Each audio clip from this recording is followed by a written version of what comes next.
Very good evening to one and all present in this 17th number virtual meeting. First of all, I would like to welcome all my dear participants, friends who have been attending this virtual meeting today, and on the topic service delivery models for librarians and libraries. And I'm really very happy to let you all know that today we have with us not one speaker, not two speakers, but we have a very eminent personality. We have three speakers together, and I'll be introducing one by one. We have with us Miss Ella Mitchell from University of East London. We have with us Dr. Y.S. Rao, Deputy Librarian from SPA Vijaywada, and we have with us Miss Ammy Stubbing from University of East London. So I request all the participants to join me to welcome all the esteemed speakers who are with us today, and they will be delivering talk on the topic service delivery models for libraries and librarians. The topic today we have chosen keeping the scenario, the situation. We are all aware that the situation everywhere in the library, people are, professionals are struggling, users are struggling. So keeping all those struggle, keeping all those points in mind, we thought let us have one discussion about what could be the service delivery model for libraries, what can be a best service delivery model for library professionals to handle the situation with ease, and also to provide the better services to our beloved users. So before I request our esteemed speakers, with kind permission of all the speaker and participants, I would like to give a brief introduction of our speakers, and then I will hand over the mic to speakers, so they will talk about the service delivery models. First, starting with the Ella Mitchell, she has been working in academic libraries for over 15 years. Ella currently is working in the capacity of academic service manager at University of East London. She is very experienced in developing information literacy programs, both face-to-face and online, including redesign and launch of cross-institution plagiarism awareness courses and online information literacy training resources for staff and students. Ella is very skilled in working collaborative with learning technology teams to embed information literacy training across institutions and has been involved in a variety of cross-university projects such as Imperial College Success Guide. She has been an active member of the Information Literacy Group and the Association of Learning Technology Special Interest Group of Open Education. We welcome you, Ella, to this virtual meeting, and we hope that we'll get an opportunity to learn a lot from you. Now, I would like to introduce Ammy Stubbing. Ammy has over 5 years of experience working in a variety of library and archive settings, and received her MSc in Library and Information Studies in 2016. Her main area of focus in her career has been data-driven decisions and service development. Ammy is active in the wider library and archive community and is the president-elect of SLA Europe for 2020. She is currently working at the University of East London as the Dockland Campus Library Manager, where she manages the frontline aspects of the service. I think we are going to learn a lot from Ammy because she is dealing directly with the users.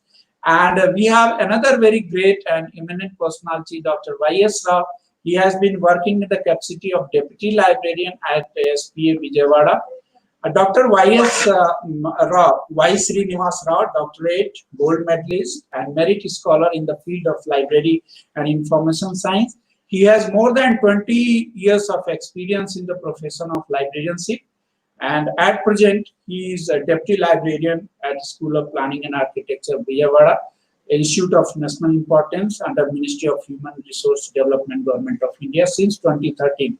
And I'll be very happy to let you all know that prior to joining SPA, sir has been working at National Institute of Technology, Rourkela, and I have been very fortunate to be associated with Dr. Rao and get guidance always in every matter. So welcome you all to this virtual meeting. On behalf of all the participants and my own behalf, I welcome you all to this virtual meeting on service delivery model for libraries and librarians. And I hope with your huge experience, all the participants who have joined today, they are going to get a lot of benefit, and they will also execute wherever they are working, wherever they are working for the benefit of profession and also for the library users. So may I request Ella now? May I request Ella now to please take over the mic and start the talk. Over to you, Ella. Okay, thank you, Deepy.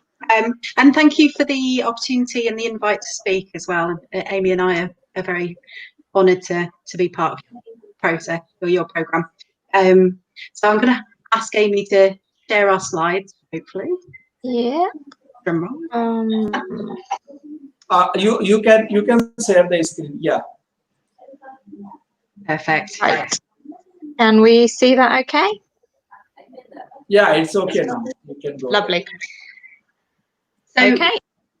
We're going to talk through really some of our experiences so far, developing the services through the pandemic and beyond, hopefully, moving forwards. So if we move forwards. Just to introduce myself, again, just following Deepy's introduction. So I am the Academic Services Manager at the University of East London, and I've got a Twitter handle, so if you do want to get in touch after the webinar and kind of discuss anything further, I'm very happy to be contacted. So that's my Twitter handle, @MeatyLofi, so feel free. Great, thank you. I would like to apologise for the subtitles are a little bit delayed. I'm not reading it great, so sorry if that's a bit distracting. Thank you very much for having me. As I said, I'm Amy Stubbing, so I'm the library manager at UEL at the moment, and I'm also SLA Europe's president. So hopefully we have a few SLA members here, and if you're not already a Europe member, hopefully you'll consider joining after this. My main areas of work are data-driven decisions. So I'm actually writing a book at the moment to be published next year on that. But a big part of my role in all of the pandemic madness has just been transferring and rethinking our services to online. I think this is a really exciting opportunity for us to basically start from scratch. So hopefully this will springboard some really interesting discussions. Same with Ella. My Twitter handle is there. Please do follow, tweet any questions, and do engage with me afterwards. Okay, so starting with just a little bit of an overview for you. So we're by no means the be all and end all experts on this, but we're hoping to give you a bit of perspective on our specific experiences and what we've been able to do with this, and hopefully find out a little bit from you guys as well at the end. So we'll be looking at our services before the pandemic, how we transitioned to online services, and then focusing really on some of the challenges, solutions and opportunities, both from the frontline service, so my perspective, and Ella's service from the liaison aspect. So if you have any questions throughout the thing, you're very welcome to pop it on our Padlet. So links there, and I've got the links in all of the future slides as well. So essentially this just allows you to add any of your own experience, thoughts or questions, and then we can address that later. If we don't have time during this webinar to address all the questions, what we think we'll do is create a post after the fact, so we can create a bit of a blog post from this. So please do engage with this. Okay. Handing over to Ella. So looking a bit at our situation before the pandemic and the services as they were, we didn't have a very strong culture of working from home or remote working in the library. So it's something that's obviously had to change quite quickly. A lot of our support for students, so a lot of our inquiry support was actually quite face-to-face. And I'm sure we're not alone in this. I think we did have online inquiry services, but we did experience quite a lot of face-to-face inquiries as well. With the university, we were moving towards Teams and using SharePoint in the university, but I think it was a bit of a slow burner. So we were trying to kind of adopt technology, but until pandemic kind of forced the issue, perhaps our use of it was not to the full potential that it can offer. And then again, a lot of our training and workshops that we delivered to students was quite face-to-face in module situation. Apart from a couple, and we do have some distance learning programs within the university. So there were some online provisions there, but using perhaps Skype or webinar software, so not in so much use of Teams, which we have adopted quite heavily as a university. But we'll talk about that more as we go through the webinar. And despite kind of having a strong drive towards e-resources and digital e-books and digital collections, we do still have quite a print collection within our library services. And that can be down to some of the subjects that we do teach at the university. And actually, you know, that's a situation that may not change massively post-pandemic, but it will obviously change a bit through that. A lot of our inquiry desks were staffed physically, so again, that's quite face-to-face vision. But I've mentioned we did have an online inquiry service, and I know Amy's going to talk about that in more detail as we go through this. I won't mention too much on that. And then we were also, as an academic services team primarily, but we were looking at how we started to develop more of an online presence.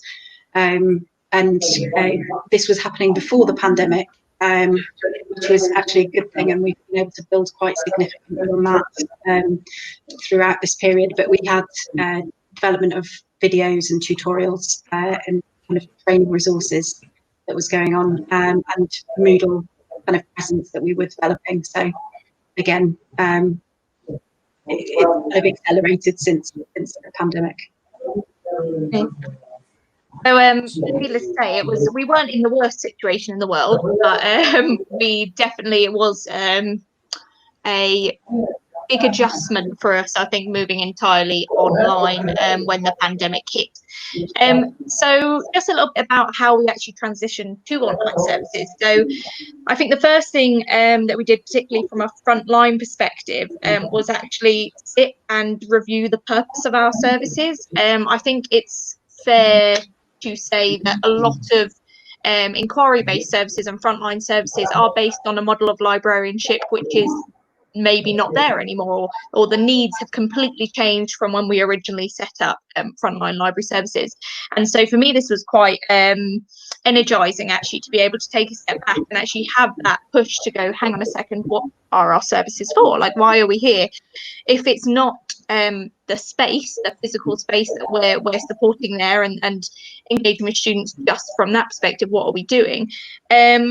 So being able to take a step back and really boil down, actually, if you take away the physical space of the library, what the frontline services are for, was really exciting. For a lot of that, it was kind of going, actually, what is our role in the liaison aspect of and the training and teaching aspect of librarianship, but also identifying kind of some of the things that we don't necessarily think of as really key aspects of librarianship and frontline services. So, for example, the relationship building and engagement with students. So it's that kind of soft touch, like, I guess, comforting and like making the students feel connected with the wider university and within their studies. So, for example, we know that PhD students have real issues with lack of connection with the university, with not feeling like they have a place in the university, or there's been lots of studies on this, and actually the frontline services, I think, play a key role in breaking down some of those issues and barriers. So that was our first step, to kind of really thinking about what are we actually going to offer in an online service. And then the second one was actually thinking about our service points. So in person, we obviously had our service desks. We had the kind of aspect of people coming up to us as we're walking around. We did have an online service, but it was used very poorly. The amount of inquiries we got were significantly lower than we would like. Even at the start of the pandemic, when we completely got rid of the desk, we didn't have many inquiries at all. So we had to really take a step back and go, hang on a second, where are our service points now? So I will talk a little bit more about that later on in the solutions, but essentially we knew we had to do better, and so we had to address that. So Ella, I don't know if you want to talk about training and teaching and information literacy support. Yeah, so the kind of transition to online services kind of meant that we had to upskill and train staff. I think there's been quite a lot of peer support going on amongst our staff groups, which has been really positive. So I certainly know that, you know, a lot of our teams have been taking advantage of educational tools such as LinkedIn Learning that we have in the institution. They've been engaging with the Microsoft Innovative Educator certification program as well, which again has really helped to start building skills and just confidence across the teams. And we've been engaging with the staff teams on Microsoft Teams quite significantly. So they've been kind of learning through doing a lot, which I think has been a very powerful way of engaging staff with change and the change in use of technology. And then in terms of teaching and information literacy support, it's really been quite a rapid move across to having to support some programs completely online now. So whereas we would be going into sessions and delivering face-to-face, these have now become online. So we've been working quite significantly and keeping involved with program teams to really develop links and to know how sessions are being run. It's involved a lot of liaison work in terms of keeping up to date with what's going on within the modules. And I think they have been working very closely with module leaders and program teams to become embedded in their programs, which has been very good. We had to support courses right from the start of the pandemic in their own transition to online learning as well. So we worked quite significantly with our New Beginnings team. So they're actually an award-winning re-entry programme at the University of East London, who actively kept recruitment going throughout the pandemic. So they've had cohorts joining the university throughout the period, and actually through having to deliver sessions for the programme, we've had a chance to learn and kind of start developing skills in online workshop delivery almost straight away, which has been very good. And we've been able to support students coming into the university through their induction and through their skills delivery and development. So I think we're able to still offer quite high level support that way as well. It's been a very rapid transition to online delivery for us. Right, thank you.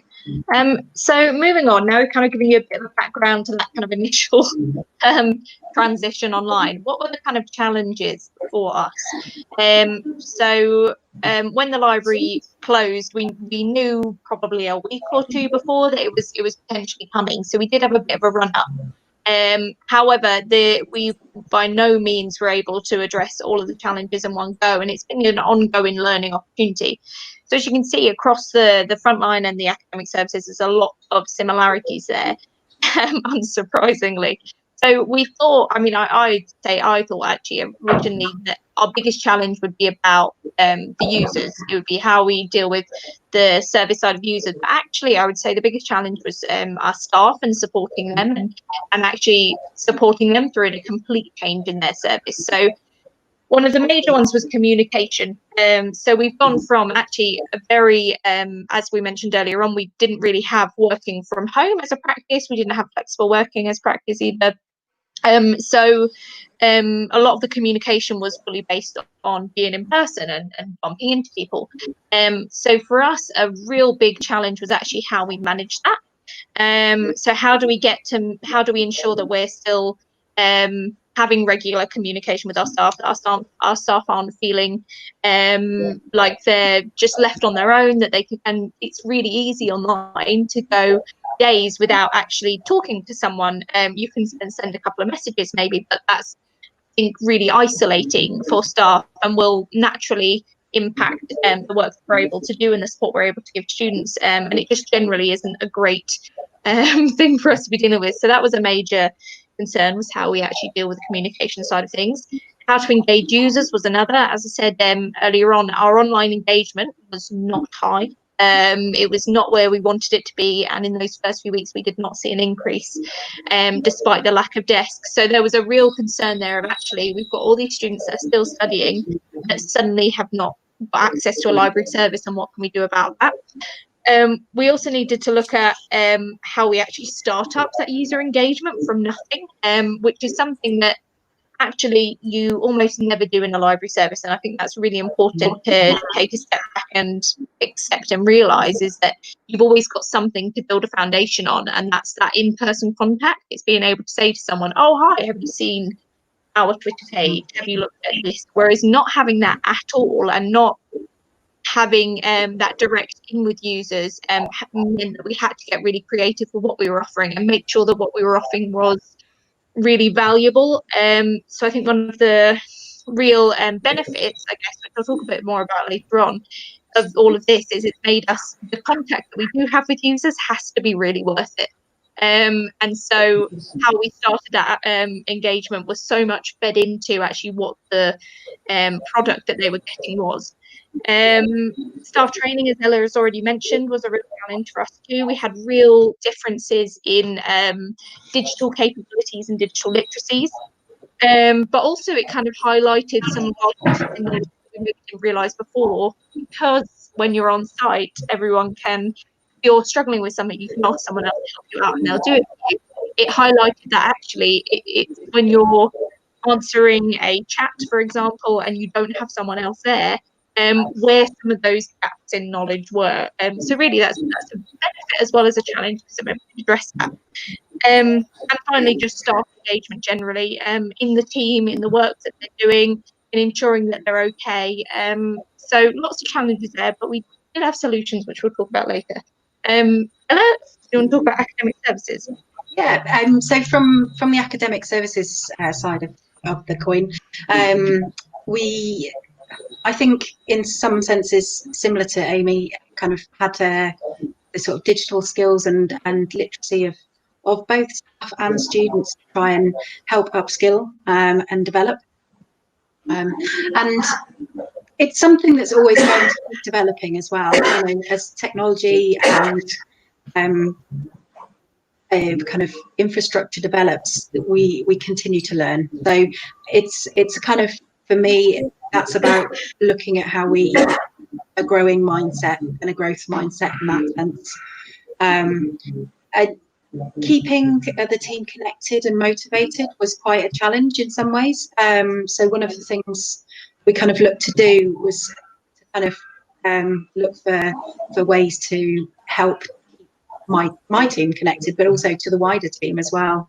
And kind of maintaining relationships with staff and students when the campus is closed. A lot of you know, liaison work actually goes on, and you might be in the coffee queue, or you might see an academic as you're walking through the atrium of the university.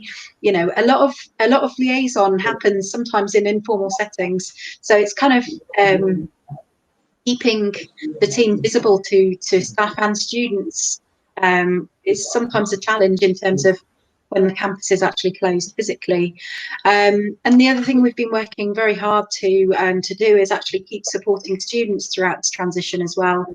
So the students were also faced with a rapid transition to completely online modes of learning, and that's also a challenge for them. It's something that they perhaps didn't expect. None of us expected it so quickly, but they've also had to adapt. So we've been looking as a team how to keep supporting students in this time, and often this has involved a lot of work around kind of helping them to find online and accessible e-textbooks, for instance. So that has involved us actually having to purchase additional copies of books to make it available in our library collections, and that's also that's been a massive challenge in some ways because of the availability of texts, but also the cost of texts. So you know, it's something that's not easily solved, but it's definitely a challenge. This is kind of linked into the digital skills and kind of literacy, but there's some real anxiety about having to use new platforms. Will I get it right? You know, and students as well, I've had asking, you know, they've just been getting used to using Teams, for instance, and they do, you know, I think this digital anxiety is sometimes there for everyone. So how we can best support people in that. And you know, it's kind of I guess we've, through moving online, realised the kind of the difficulty in accessing some of our information sources. You know, so I've had members of the team kind of really gain a sense of empathy for students in terms of some of the questions they've asked, you know, around accessing some of our online platforms. So I'm thinking particularly now as PPP is one of our resources, which is quite difficult to log into off campus. So it's kind of helped, but it has been a challenge to keep supporting students in their access to information. Great. I do think it's interesting actually looking through challenges from both our sides. There's all of the challenges are really difficult, but also I've definitely found, I'm sure Ella, you'll agree, that they're all kind of opportunities for us. They've kind of highlighted gaps or issues that were maybe already there that we just never had that catalyst to engage with or address, like the anxiety about using new platforms, for example. Actually, that's always been there, but this is, I think, really enabled us to hone in on how we deal with that and with communication and everything. So yeah, certainly I think it's interesting that the challenges aren't necessarily all as bad as they seem. So moving on, I did promise we would be talking about solutions. So here they are. So we took a lot of different approaches, but both of us, Ella and I, tried to boil down kind of some of the key solutions that we had to those challenges and that kind of initial reviewing of what our service is that I talked about right at the beginning and what our service points are. So for the frontline services, one of the big ones, unsurprisingly, like every basically every organisation right now, Teams has been key to that. So we did have Teams in place before the lockdown happened. However, I would say that the knowledge of how to use it was very low, and we just didn't use it very much. Certainly, I thought I had a good knowledge of it, and then moving on, I learned so much more. So it definitely highlighted what kind of like how we weren't using this really great tool. So Teams were used in a lot of different ways. I mean, before the actual lockdown, because we had these few weeks where we knew it was coming, we did a lot of pre-closure work. So we did some work setting up channels, specific working from home tasks, because actually for a frontline team, it is not simple to say suddenly, right, well, you're now working from home all the time. So much of your job as a frontline member of staff is about the physical space and the stock, and actually engaging with those things. So we set up a channel for that. A lot of other things like actually like channels to support inquiries, just making use of some of the tools on there. We also made really good use of the chats. So again, being aware that communication was going to be an issue for us, and already was an issue, we made sure that we set up a few different chats like ahead of time, so that people didn't feel like they couldn't use that function. So we had, for example, a whole customer services chat where everyone in the morning says good morning, and they might it usually divulges into some work stuff. Occasionally there's some work discussions on there as well. And now that we've kind of got used to it, we've been able to separate out the inquiry type of things, you know, that how do I get this done in channels, and then the chat has kind of more of a function of actually genuine kind of chatter and discussion as you would have on site. So that's been really beneficial, I think, to the team. However, one of the big things that we've used Teams for has actually been that engagement with the users that I was talking about.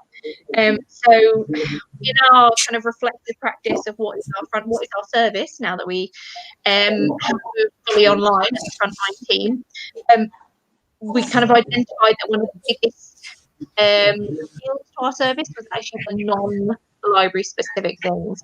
So it was talking about books, it was the friendships that staff would make with students, it was talking about general problems that they were having with their assignments.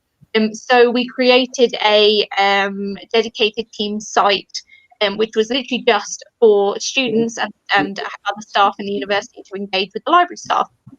So within that, we had different channels. We had a book club channel, we've got a general chatter channel, a channel where people can ask questions or queries, and chat to a librarian channel. And in the general channel, it wasn't, the focus was not necessarily always, here's your library team, this is what we do. It was posting things like free theatre that's available online now, or relaxation exercises and things like that, and just starting up conversations with users. And we have had some really positive engagement with that. This is one of those things that was a start from scratch type of engagement. We couldn't overload people with loads of emails about it, and we literally just had to try and get the word out through engagements on live chat, through engagements with the liaison team, for example. So I'm really impressed by how that's grown out of nothing over a couple of months.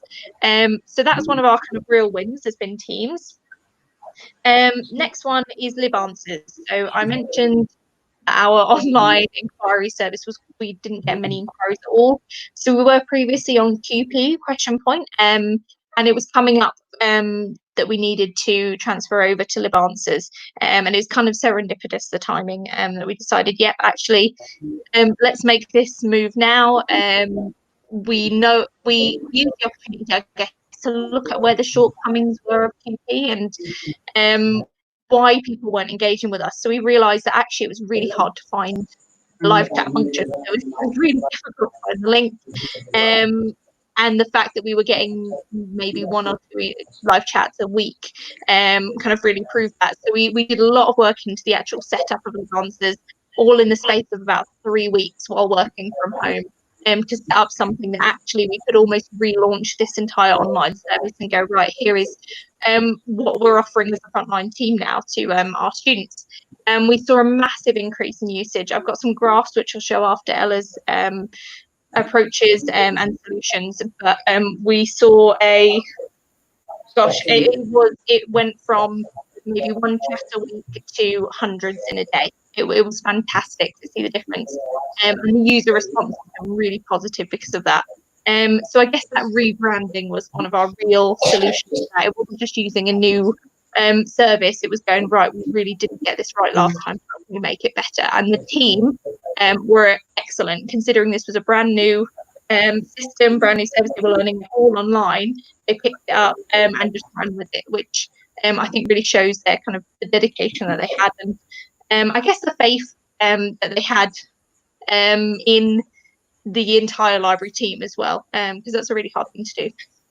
LinkedIn Learning was another one. I think, again, I'm sure a lot of people have had this, but especially for the frontline team, we have shelvers that weren't furloughed, so shelvers that were actually working, but working from home. We've got library assistants, so we couldn't just suddenly translate all of their roles to entirely online tasks, especially not at the beginning. So we gave a real focus on, actually, let's focus on your professional development. What areas do you want to learn? Where are your gaps? And did a lot of like self-reflection exercises. So the people that maybe had lower digital literacy skills really focused on kind of basic Excel, for example, basic Word, etc. Or people that were more confident were looking into customer services areas. And what was really nice about that was that people were sharing great courses between themselves too. So I think that focus on professional development had a real positive impact on engagement.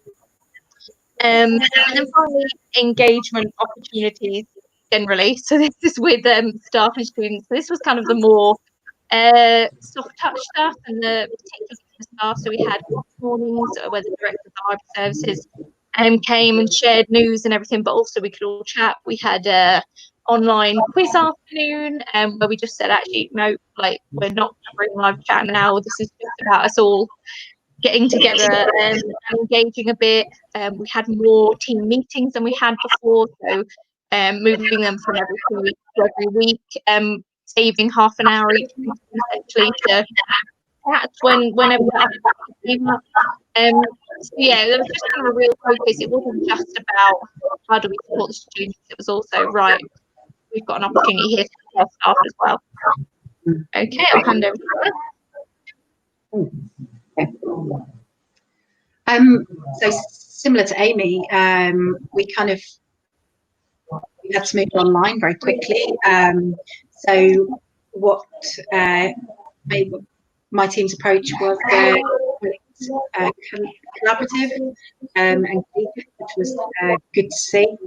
So when we first went online, I was organising team catch-ups just first thing in the morning, every morning during the weekday, and these were really just to keep the team connected and sharing information across the teams. I think if we cast our mind back 3 months or so, information and guidance was changing on an hourly basis, it felt like. So these catch-ups felt quite important, and they kept the team connected, but they also meant that our communication was quite strong as a team. I think was important. And then also it helped us to start using technology.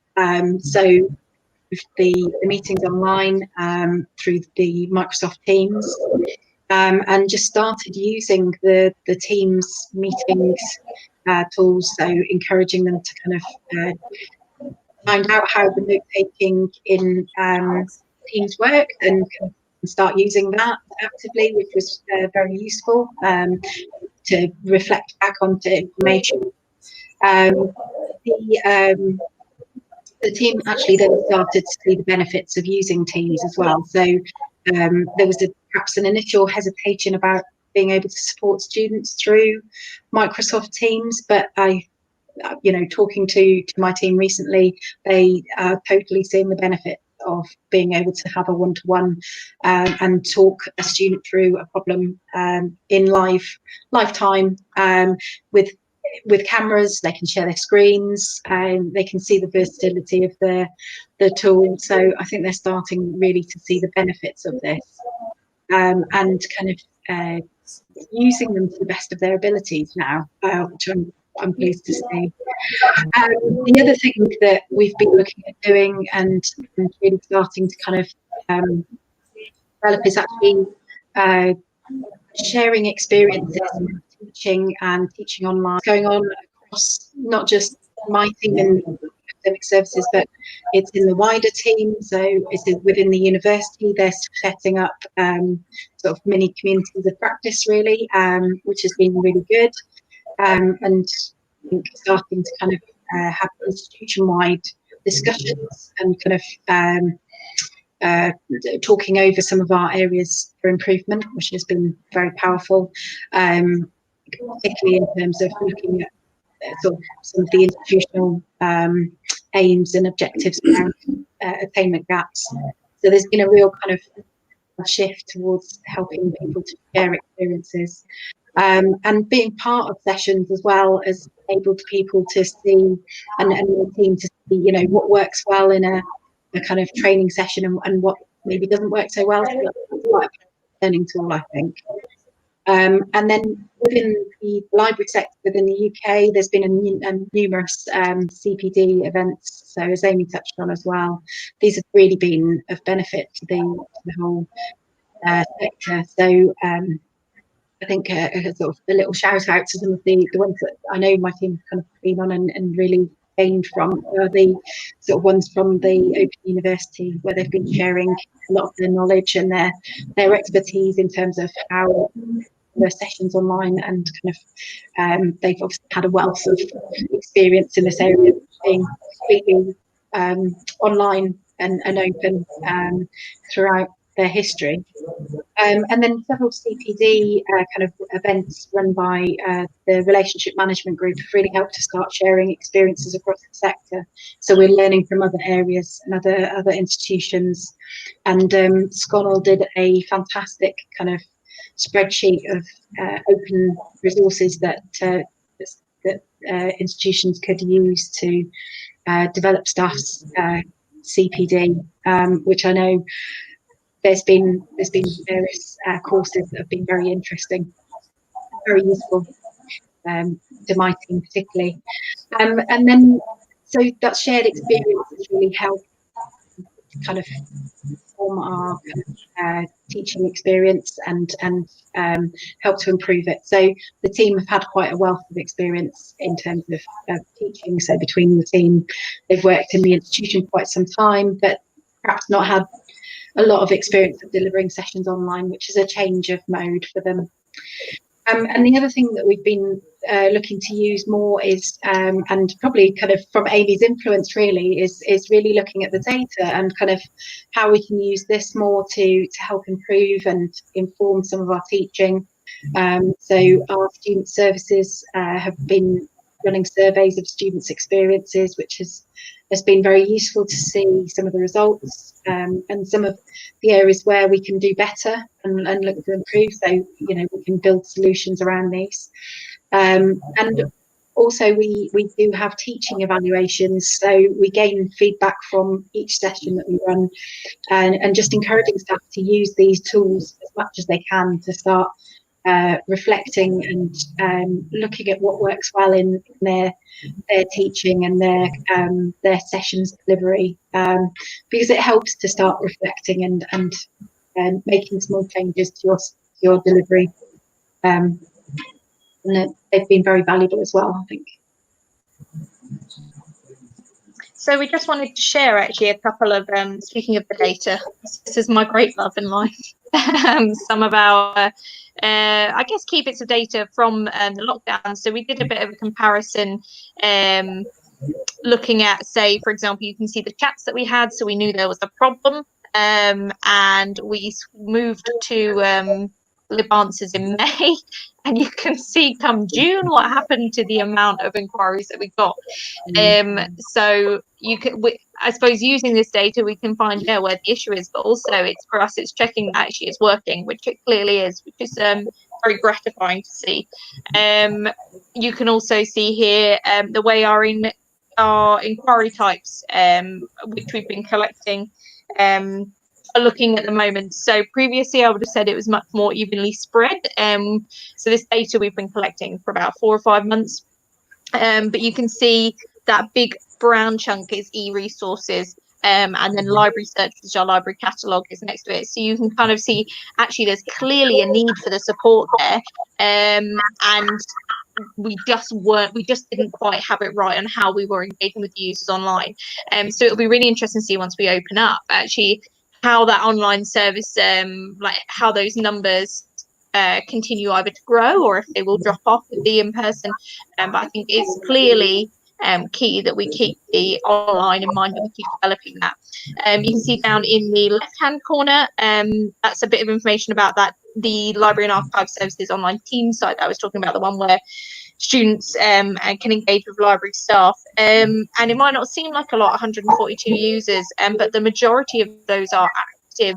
And that's only from April that we've had people join, so April to mid-July. And actually, again, the fact that we've started from scratch, I think that's actually quite a positive without the online, the in-person support of getting people to join. I think once we do go back on site, we can make this grow into something, well, I think really beneficial to our users, and thinking of the different backgrounds that our users come from and the different needs that they have from the library. I think we could make this something really special to continue that engagement. Yeah. And then Ella, I don't know if you wanted to talk about that great slide with the differences between last year and this year. Yes. So just to touch on quickly the teams as well, I think the other thing that's been great for is actually informally engaging with staff and students. So there's been discussions going on, and it's been a safe space for both staff and students to start familiarising themselves with Teams, because I think some students have kind of used it in that way as well. So it's been pleasing to see, I think. So we've been looking. I've been looking a little bit at our kind of period of March to July, and obviously we're not completely through July, so this isn't 100% snapshot of this year yet. But we kind of, the numbers of students that we're seeing this year look fairly comparable to last year, but we are noticing there's a slight increase in sort of calls for one-to-one support. So I think this is where students are kind of perhaps needing a little bit more personalised, a little bit more kind of support going online. And the other thing that we've actually seen during this is kind of a slight increase in the number of staff contacting us for support as well. So, you know, I don't think any of this data is completely surprising, but it's good to see in some ways, that and kind of look at if this is a trend going forwards. How do we keep supporting staff and students in a one-to-one basis? It's quite time intensive. We will be looking at some of the analysis of kind of frequently asked questions to look at building more online support for staff and students. Okay, so moving swiftly on to some of the opportunities. And so this is kind of not just the opportunities that we found now, but also a bit of reflection on opportunities for the future, I think, for library services, not just our service, but hopefully in all library services. So for the frontline type services, and certainly from my perspective, I think one of the great things about the move online, push into us developing our services online, is catering to different needs. Actually, I think there's a real assumption that students that don't come into library just don't want to come into the library sometimes. Although I say a lot of people are obviously really trying to work with students to find out why, but actually we need to accept that the student body is changing, and we should have a really diverse student body that has different times that they can come into the library. You know, there's lots of people that work, have families, that have different mental health issues, which are coming in, different physical health issues. And so actually this focus of online means that not only can we reach a new audience, but also we can cater to different people. It makes us really think outside the box in how we are engaging. I mean, my ideal situation from a frontline service really is to have a version of the service in lots of different ways. So we might have video tours, for example, of the library. We might have podcasts to actually engage with us. We have the in-person stuff as well, and the phone live chat. So it's really finding new ways to actually, how are they going to engage easiest with us, because it's really hard being a student, and it can be really hard to access library services in the first place. So for example, one thing I'd really love to do is start setting up things like TikTok for a library service. There's loads of opportunities to actually find out what we're doing well, and get people to realise that we're not this really scary place. So yeah, definitely catering to different needs and learning how to do that. As I said, reaching new audiences, and making university and education more accessible because of that. We really need to move away from this, the real focus of in-person models. But also it allows us to then better support TNE users, for example. There's loads of benefits to that. And reframing our roles. Again, this kind of is what I was talking about at the beginning. We have a model of frontline library services which is based on a different time and a different type of user. So I'm really excited by what this will mean for frontline services. I think it forces libraries to do better, and to be more creative with what we're doing and what we're offering, and making sure that all, as I said, all connection with users and all engagement that they have is the most valuable thing we can do. When suddenly in-person time is a commodity almost, especially with the blended learning, that people are not going to be on campus all the time, and we have to be better with the time that we've got with you. We have to make sure that it's really valuable for them as well, because when you're at home on the computer, even then you've got distractions coming from your left, right, and centre. So we need to make sure that engagement time is useful as possible for them. And then finally, for me, a big has been staff experience and well-being. I'm a big supporter of flexible working, and of, I guess, a more human approach to working practices. Actually, a lot of the time we think that we have to do this 9 to 5 set, working pattern with an hour lunch, but actually that's not, again, thinking it back to the users and all their different life experiences and situations. Our staff are exactly the same, and usually if we think outside the box a little bit, we can do a lot more and be a lot more flexible, which improves like staff's home experience and mental health, and the outputs they've got at work as well. Says lots of data. So for me, those are kind of opportunities for the future that I'm looking to drive towards. Ella? Oh, well, okay, so the opportunities and then of looking at perhaps future services for the academic services side of our service model. I think we've, similar to Amy in some sense, you can see that we're able to reach wider audiences in some online settings. So the reach of some of our materials is further, which is really good. But with that, there's challenges in keeping it up to date, making sure that it's maintained, and kind of there's kind of challenges around it, but there'll be opportunities in the future, I'm sure. And I think there's a real need in terms of kind of reaching that wider audience to make sure that your services are aligned to the needs and the changing needs of the university. So it's kind of, in some senses, a way of working very agilely and kind of keeping up with changes that are going on, which have been quite rapid, over the last few months. And I think, the way that we've seen some of these sessions that we've run to support students and staff being attended, and an increase in attendance at sessions is really quite good to see. So, for instance, we've been running kind of sessions to help students and staff make the best use of our free e-textbook scheme, which I think before lockdown was perhaps sort of slightly slow in kind of update. That's been really encouraging. I think we've got a chance to engage staff and students more with kind of new content. So Ammy mentioned TikTok, but I've not got my head around that yet. I think we do kind of have to keep up to date with new channels. So we do notice, that some of the multimedia content that we're producing is getting quite high views, which is really good, and kind of using technology to its full advantage. So things like being able to record a one-to-one and make it available to the student afterwards, it's been really powerful. I think students have kind of been able to reuse that material quite easily for them, so that's been good. We've also been working with partners across the university to contribute to kind of new platforms and new content creation. So again, we've got the opportunity to kind of input into central induction plans, which is really good.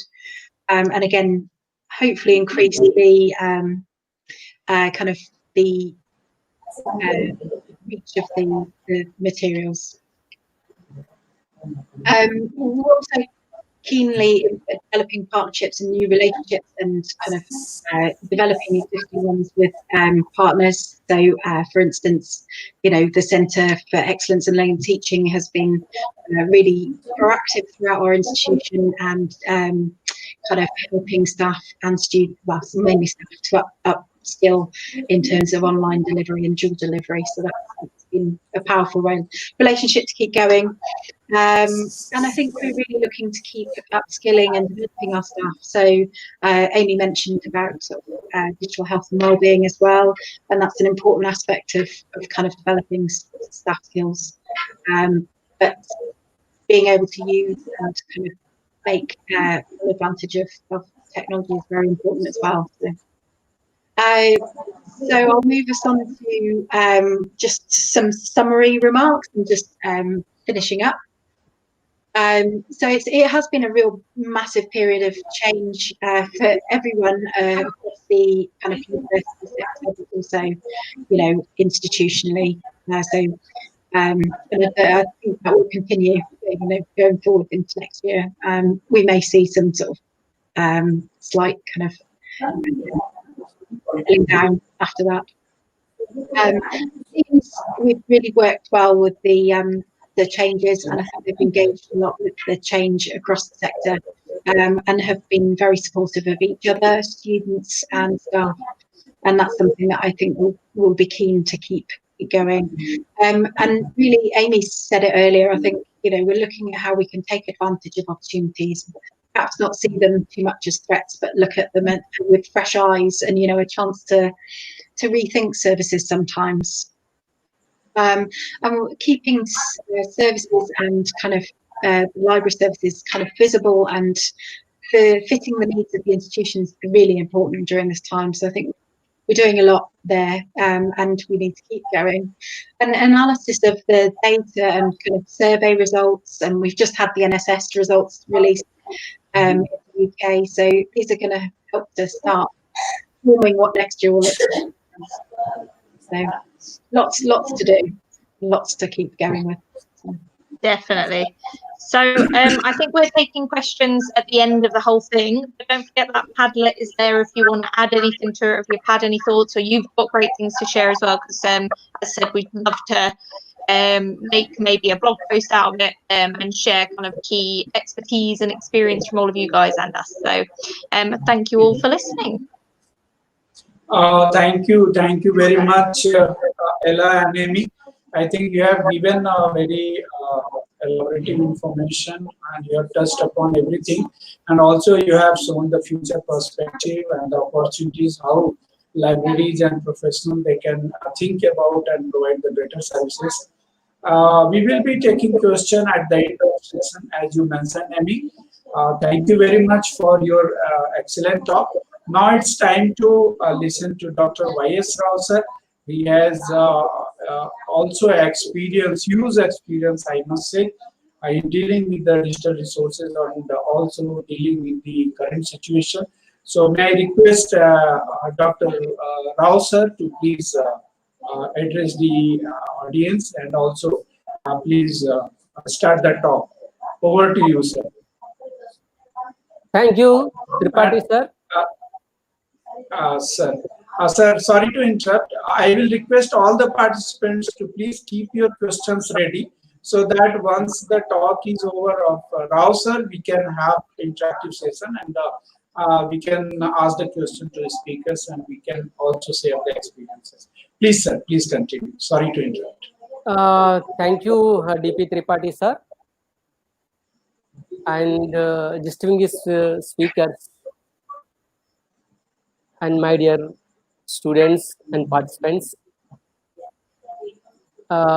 This is a great opportunity for me for attending and inviting me for a lecture on libraries play cards.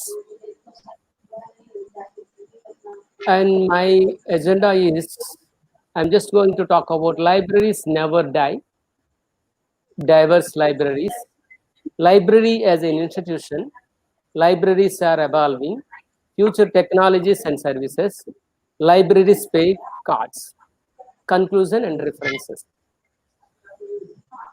Before going to my presentation, how many people are really believing our libraries are never die? almost 99 people almost will agree with me, libraries never die, because libraries are never die because of human existence. The human existence is really depending on information. Information is the key for any kind of societal development, whether it is social, physical, psychological, or whatever man. Information is key. Information is intellectual and economic resource, but information is too much. We cannot handle how much information is delivering. We cannot know. We do not know. We know we are all in Google generation. 1/4 of information only below 1/4 of information only we are looking at less than. Whereas 3/4 of information is hidden. It is invisible web or in deep web. It means we are using surface web. That deep web is 4,000 to 5,000 larger than the surface web. Though information is produced in greater quantity, greater frequency, greater format, that information is almost unstructured, means structured only 10%, unstructured is 19%. So that is too much information overload. Look at the picture, information overload. The last 300 years statistics, 1750 to 1900, 150 years, it doubles that information. When you look at 1900 to 1950, 50 years it takes to double. Whereas 1950 to 1960, 10 years to double the information. 1960, 1992, 5 years it took to double the information. 992 to 2020, 73 days to double the information. The source is given by Gary. It means in the first century of printing, 1450 to 1550, 35,000 titles were published. In the last half century, 1950 to 2000, there were 1,000 times more, 36 millions, it means, published. By 2020, it will be reaching 35 trillion gigabytes. So information is too much. What information is delivered, what is fake, what is actual, what is the reliable information, it's very questionable. That's why the Director General Tedros, WHO, said infodemic. He said false information makes course but also affect the research work. Therefore, authenticated and reliable information is crucial to handle the situation. Therefore, a need of libraries is very much essential. So we all know diverse kind of libraries we have seen. There are generally 3 types of libraries, which are service oriented, target oriented, and business oriented. When you look at service oriented libraries, the main motto of the library is to serve community. Say, for example, public and academic, school, college, and university libraries. The public libraries mainly run by the taxpayer income. The lot of general public, the different kind of users, different kind of information needs. It's a very, very essential to know that what kind of service, what kind of resources really required for the user. Whereas academic library is a library is a part of an academic system whose primary function is not only to serve the students, but also serve academic community and reach their needs of teaching, learning, and research. When you look at the research libraries, they're all a target-based, means the goal-oriented libraries, where the recent, the corona effect, which gives immediate information, target-based information in stipulated period of time. So such kind of libraries are there. Say, for example, medical or industry libraries, drug information technologies are very much are in need of today to provide a current information.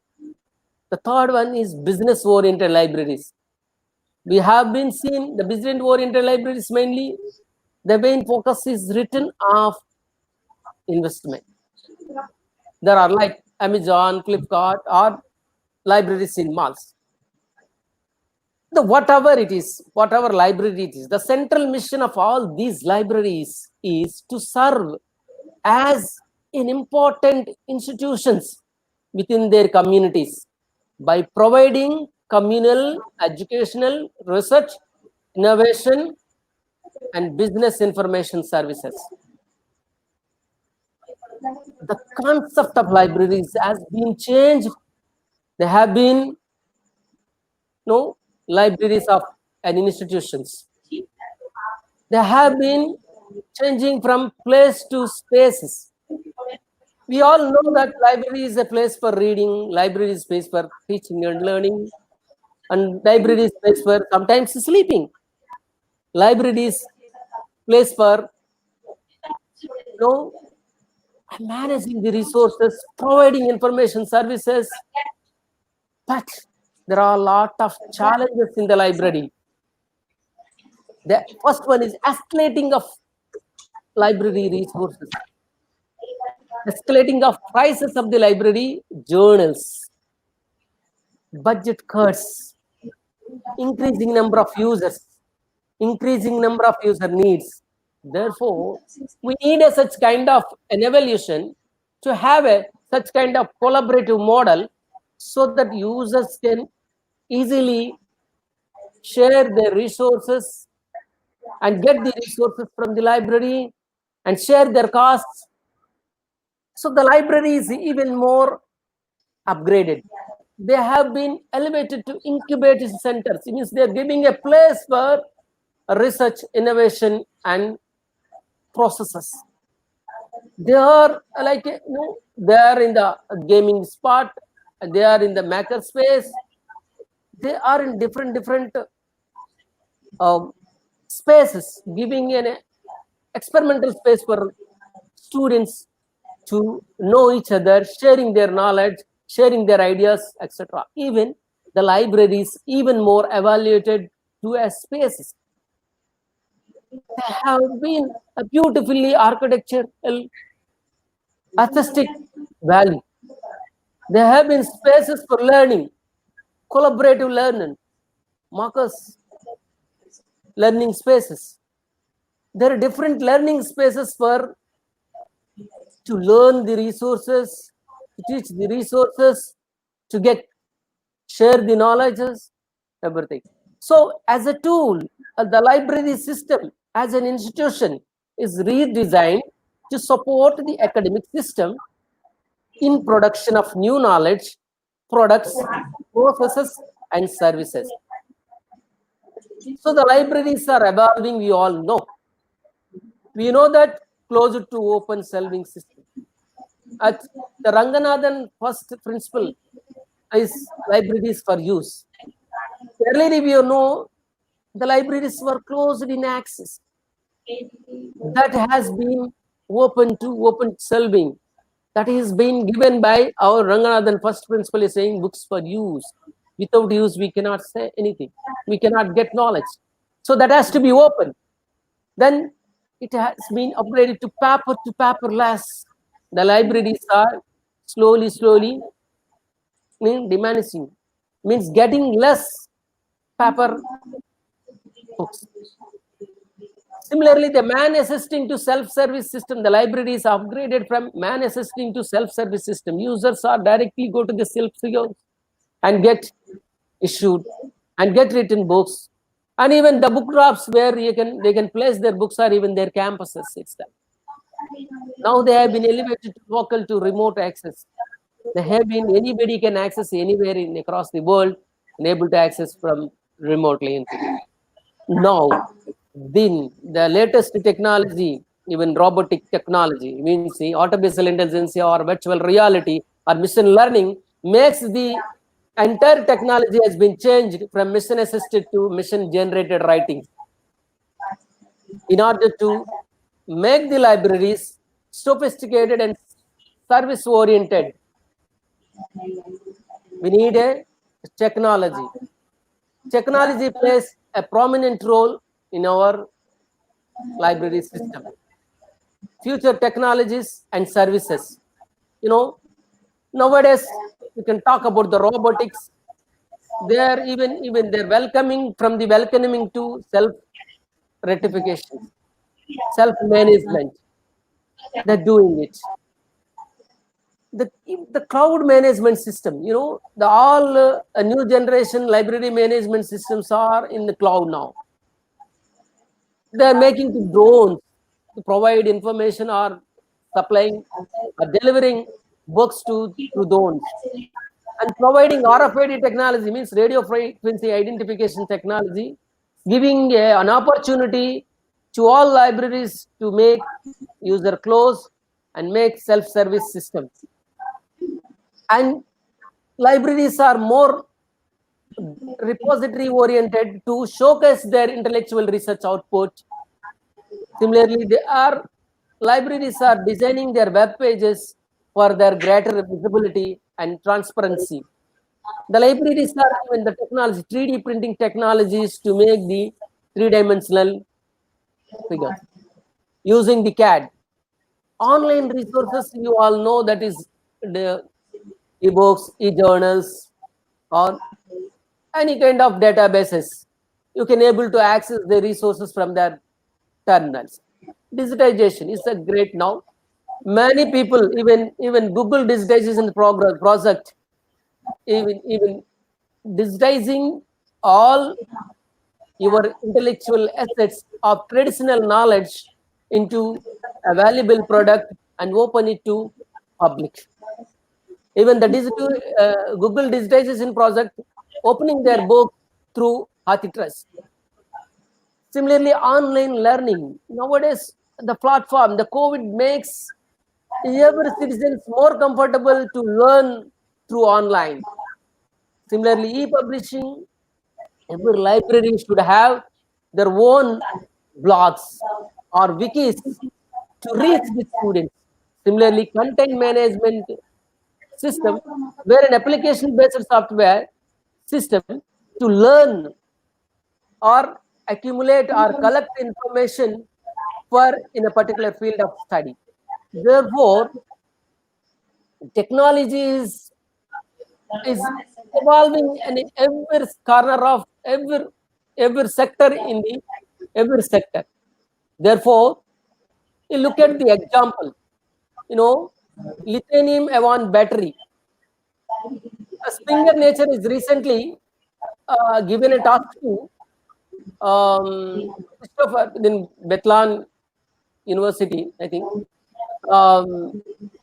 They have given target to generate a mission-generated book. That is lithium-ion batteries. And they generated using the artificial intelligence. The mission has generated this book. The book of consisting 150 articles from 2016 to 2019. They compile it and make it a beautiful book. It's like a mission-generated summary of current research in the field of lithium-ion batteries. Therefore, technologies makes the academic community close to library system, resources, and services. So the now libraries play a key role,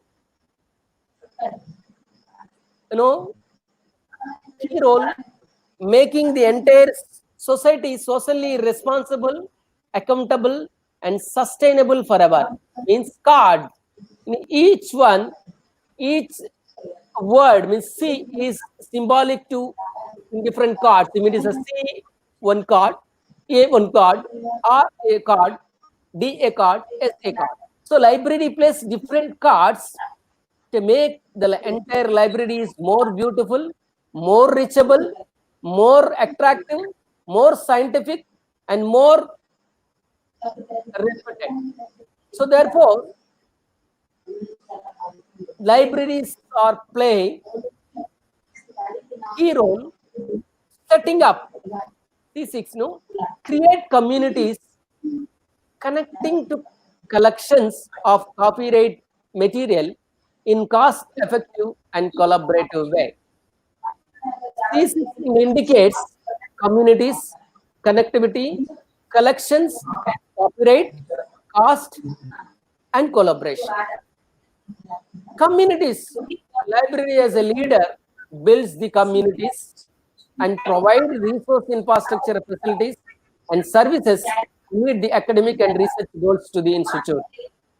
The community connects, the connectivity comes in. The connectivity acts as a gateway to client interface, hooking access to multiple systems, resources, and databases that reside in both local and remote locations safely. Then collections. Collections impact the academics library system largely in planning, organizing, and managing and executing resources with a quality and reliability. Then the collections of copyright material as a right to validate the intellectual works toward their access, usage, license, protection, and public disclosure. Therefore, in cost-effective way, the cost as a currency, accounting to pay out of acquiring and utilizing the resources and services in transparent and economic way. Collaboration finally. The collaborative acquisition model to access and share equally and legitimately. So the librarians are very much essential to create communities connecting to the collections of copyright material in cost-effective way and collaborative way. And libraries pay A6. Acquisition, availability, accessibility, adoption, affordability, and assessment. This is EA6 is very important so that librarians look and manage their resources with this.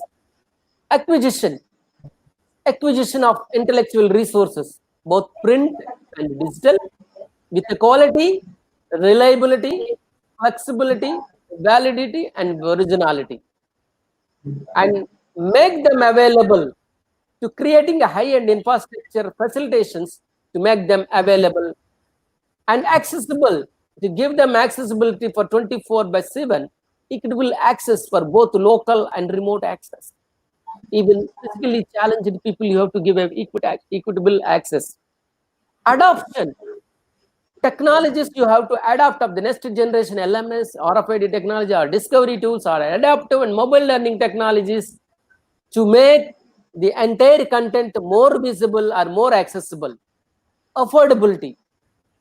You should have able to minimize your costs involved for this technologies, for infrastructure, for content. Similarly, assessment. For everything, evaluation-based assessment is necessary to be able to evaluate library system, resources, services for impact, accountability, visibility, and transparency. Therefore, acquire resources and make them available and accessible in adoption of new technologies with affordability and accountability. So the libraries play asks means resources, research, repository, recognition, reputation, and ranking. There are asks. Resources.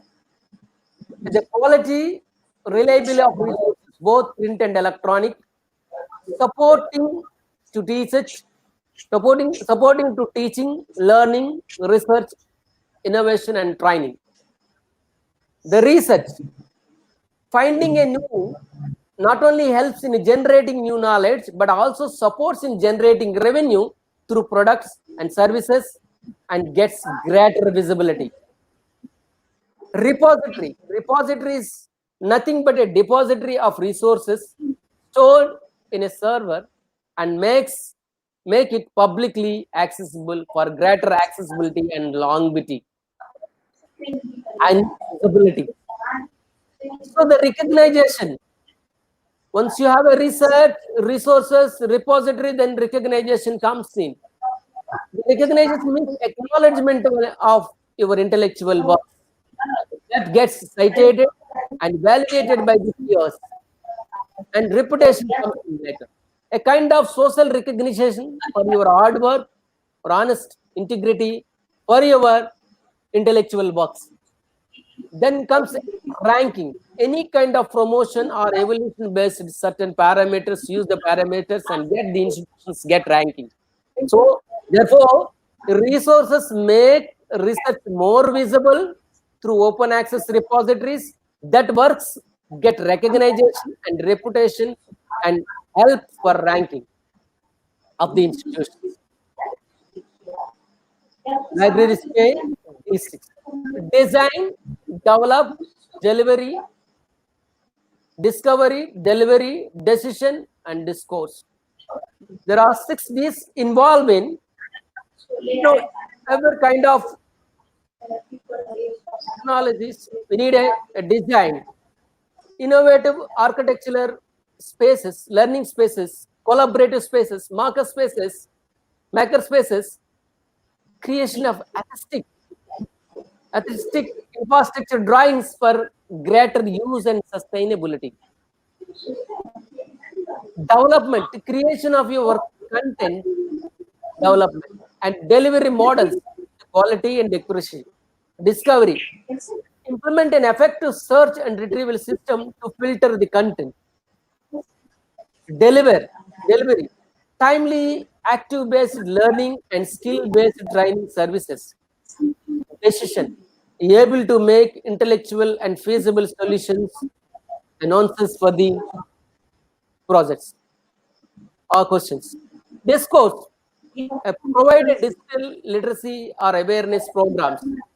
Therefore, the design and development of spaces helps in discovering the resources that are delivered timely to make the strategic decisions for public discourse.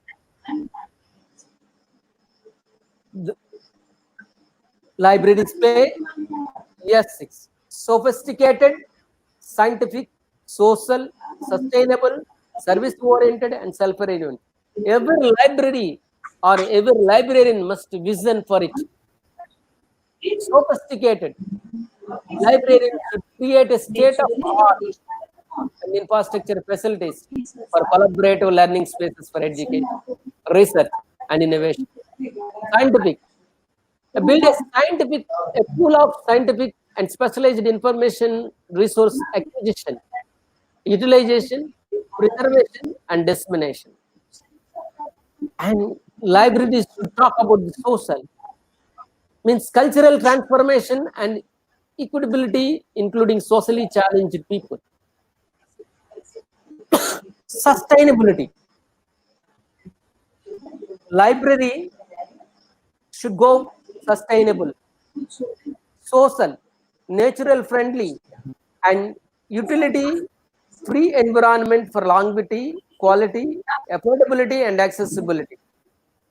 Service oriented, provide timely, friendly, and value added services to their clients. Self reliant, generate funds as a source of revenue for the survival. So therefore, libraries need to build a sophisticated, scientific, social, sustainable, service-oriented, and self-reliant library so that you meet your research goals. Conclusion. Libraries never die as a matter of change. Information overload that needs a filter to discover relevant and factual information. Therefore, redesigning of library spaces with learning, collaborative, or makers, media productions, virtual meetings, etc. Libraries becomes an incubation center to encourage entrepreneurs, in the promotion of research, innovation, products, and processes. Libraries are evolving from paper to paperless, self-service to robotic assistants, smart appliances, and voice control assistants. Create communities connecting to collections of copyright material in a cost-effective and collaborative way.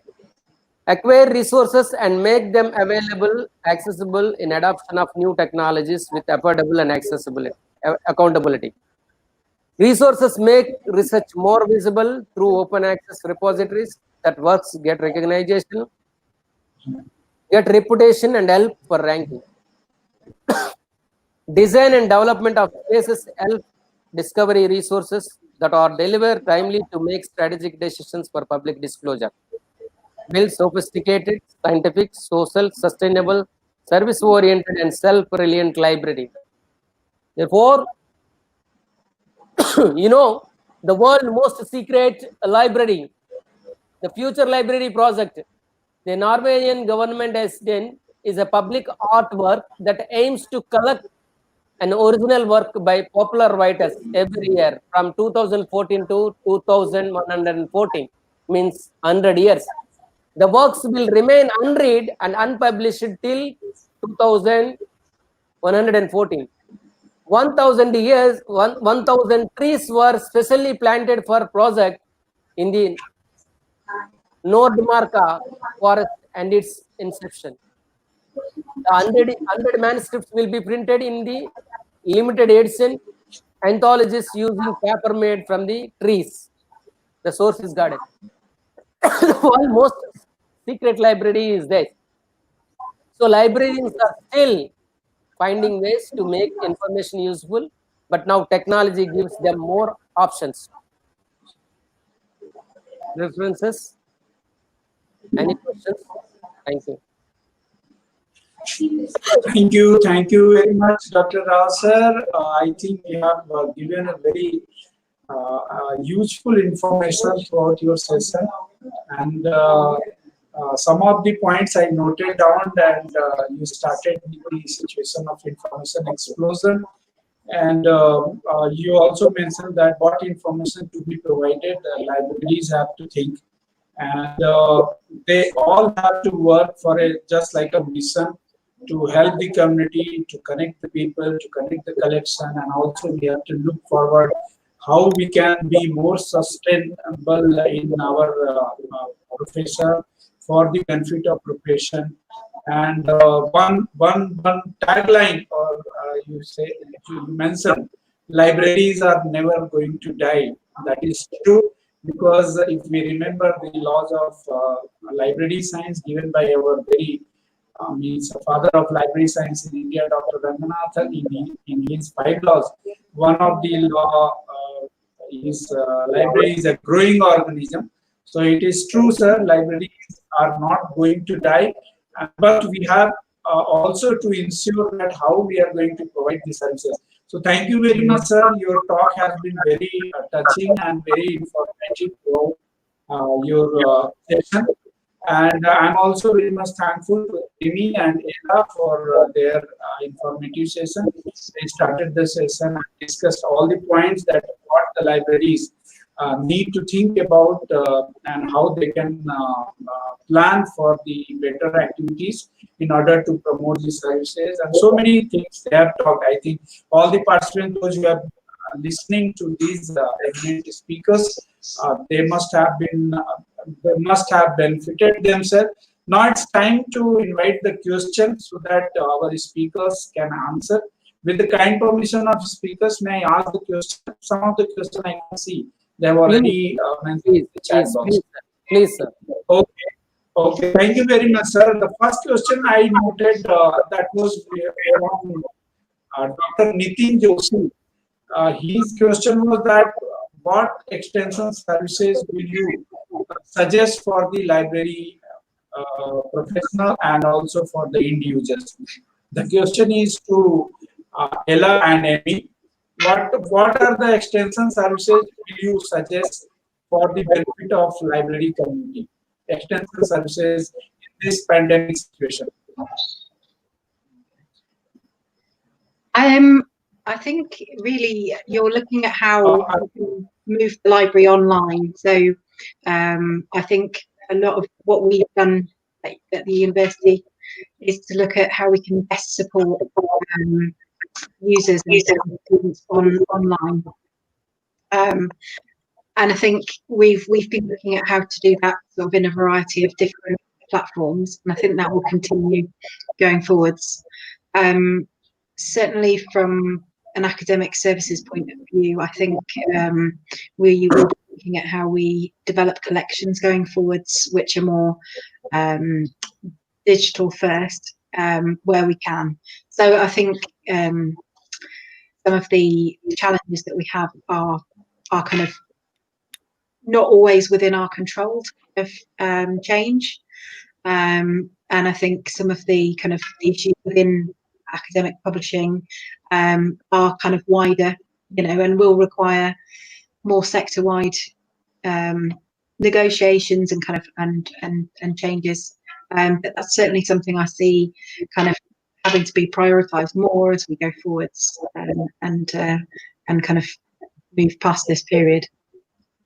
I mean, from a frontline perspective, if I understood the question correctly, please shout at me if not, my internet's been a little bit dodgy. It's for me, it's, I'd love to see, the online side, but specifically us looking at, I'd love to do a big research project on what students specifically need. I think the way, especially in universities, the needs of students change basically every 3 years. You've got this brand new cohort in, and I think the assumption that all of those cohorts will want and need exactly the same thing is a bit foolhardy. And going back to the thought of like libraries won't die, like I don't think they ever will, but actually like we need to make sure that we're offering a service that people need in the modern age. So for me, I think the move online is really important, but really it's about how we do that and how we focus on rather than just putting a version of online services that we think people need. It's using that kind of liaison tactic and like doing customer services and frontline services from a liaison point of view and going, actually, like it should be student and user led, because otherwise we'll fall into traps of using old technology that no one uses anymore. And not getting the engagement that we need. I think you're right in that sense. You know, you've got a real opportunity to kind of engage service users in the changes as well, you know, so that usability and sort of user experience side of what we do. And I think as a library sector, we actually do quite well. We do put ourselves in the shoes of students quite often, but you know, how do we make effective changes? It's quite important. Rao sir, would you like to speak on this? It is your choice, sir. It's not compulsory. Would you like to say something about the extension services for the library professionals? They should follow in the library.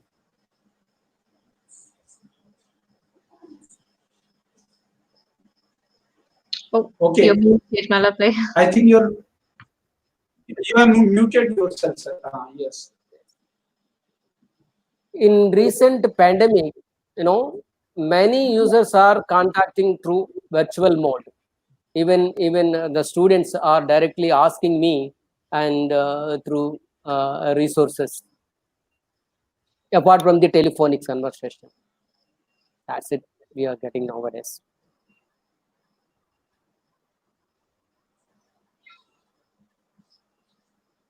Then okay. The next question I'm taking from Sanmati Jain. His question is that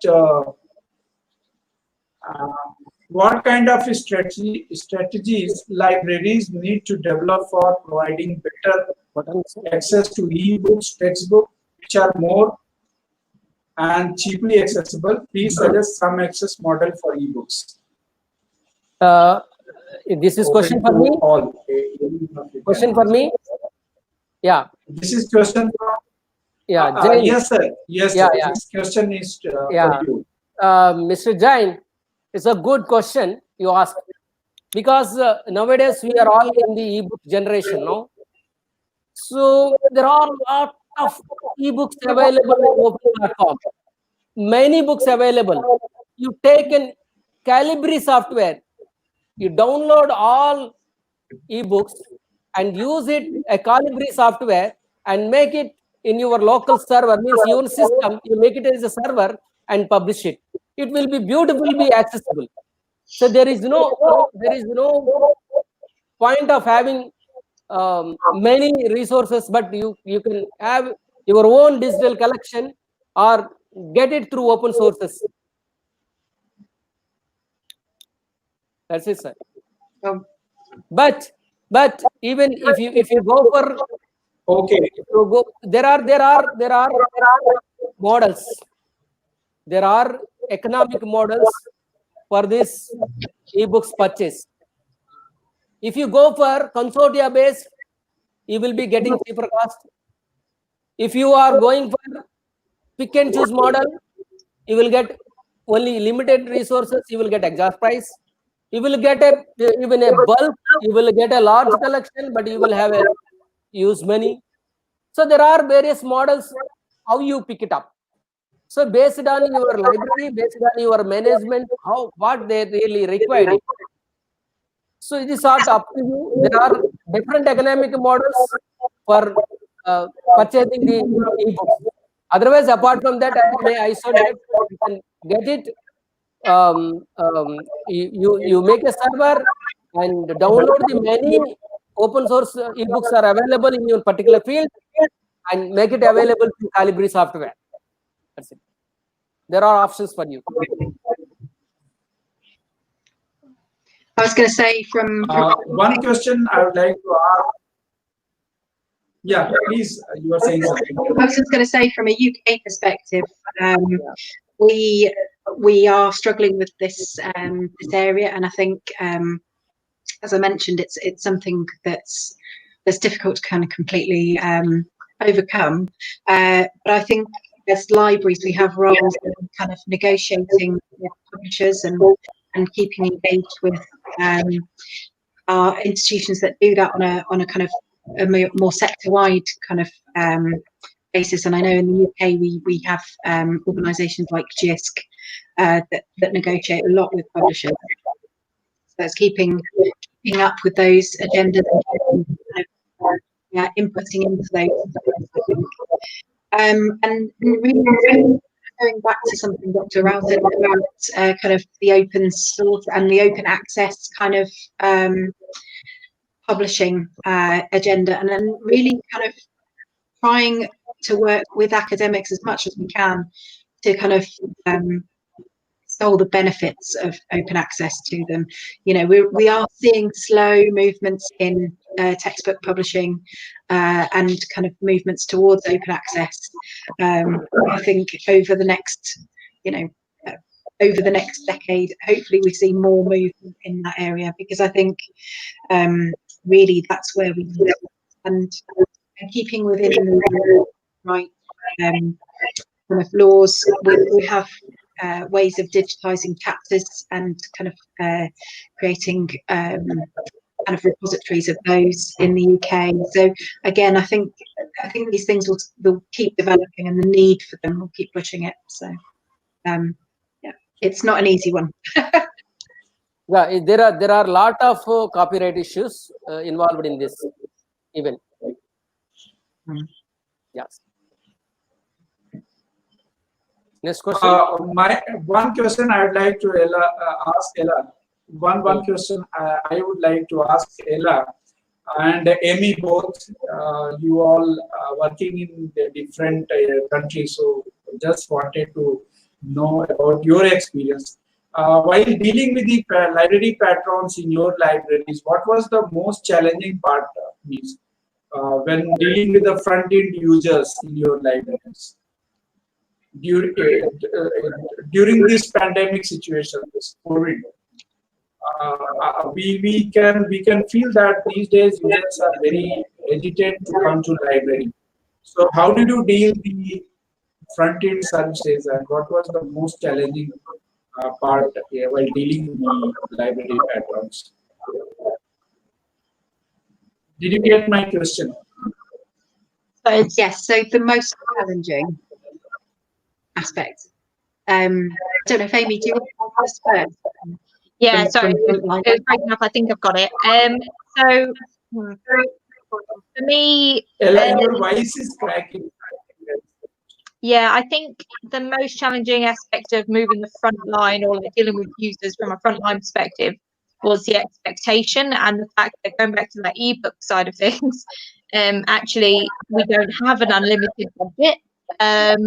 And so we had suddenly people still needed these resources. I mean, I talked a lot about changing the frontline role and what we did in that soft touch things that we can do in a frontline perspective, soft touch information literacy, for example, and building relationships, getting people comfortable with the service. Actually, the reason they use libraries at its core is because of our resources, and we didn't have access to loads of that. So from a lot of the frontline questions that we got was, I want this book, what can I do? And then I really felt Ollie's team as well. Is this kind of awful thing where we're just going, we can only do, we're trying our best, but we want to give you the world, but we can't.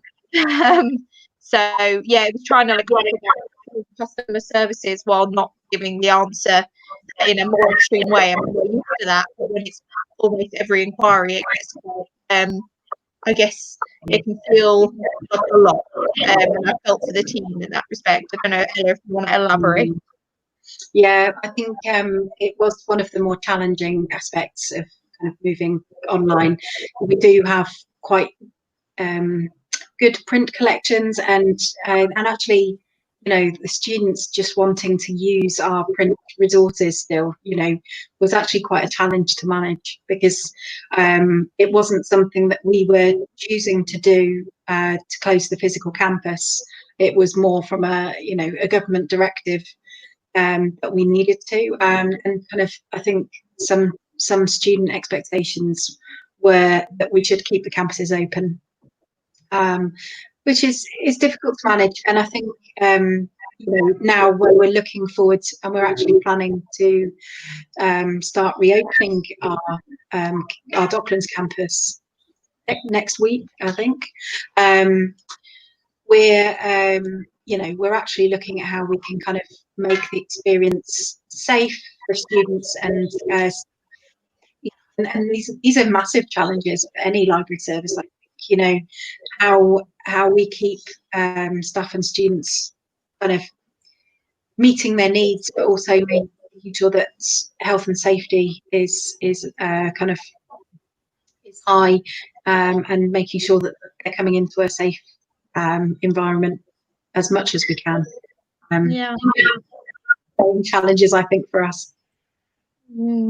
Yeah, definitely. I think what I found really hard at the beginning with students, especially the ones that wanted to come onto campus, was that actually, like, our staff are just as important as our students are, and it was trying to, I think, show like our staff that we believe that, particularly in that period where we weren't closed, but it was quite in the UK, it felt dangerous to go on the train. There was not anyone else around, and I think it was kind of like difficult to manage that with the staff as well, to get them to kind of actually take a step back and go, the students are in a really difficult position too. It's not that they don't care about you or that we don't care about you, and vice versa. It's trying to get that, I guess, empathy across the board, which is hard when emotions are running high.